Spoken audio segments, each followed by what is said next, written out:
NinjaFlavor.com. Oh yeah now.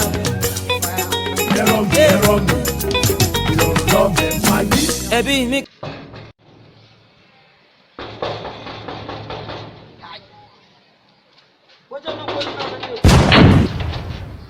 Kai me yake faruwa ne?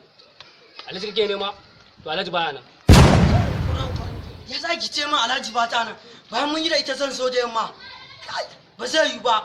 Ya za ki ce ma Alhaji ba ta nan? Ke wane ne ma a gidanki? Kaga dan shege Hausan ma bai iya ba. Me kake nufi? Alhaji na ce ma Alhaji baya nan ko? Ko kana da wani halaka da shi ne? Ba za ka shiga gidan nan ba wallahi ba za ka shiga ba tunda kake nufi? Ba na ce ma Alhaji baya nan ba. To gidan nan ne ba za ka shiga ba. Banza dan gwaji shi kan ma baka ma iya ba. Alhaji baya nan ba ka shiga gidan nan ba. To ke ame? Ni a mai gadi kai me ya halaka da shi? Baban ki ne ita Alhaji. Kai babanka ne? Babu. Ki kira ta a waya mun yi da ita zan so da ƙarya. Wallahi ba ka shiga gidan nan ba. Gidan nan wallahi ba ka shiga. Wallahi. Ka daina samun fata da umarna fuskar. Ki daina samun fata da. Ki daina sa. An sa maki.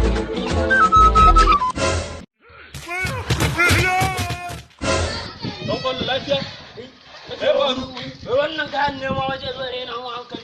Wai ya zo dan kana cewa karan kana bacci wai dole ya kai ya shiga cikin gidan. Ban ce ma dan gwari zai zo ba me yasa ka wannan din sa? Wai dama shi ne. Ni ne dan gwari ai. Sai kiya. Kin gori kama duka na. An take Ni na babanki ne. What?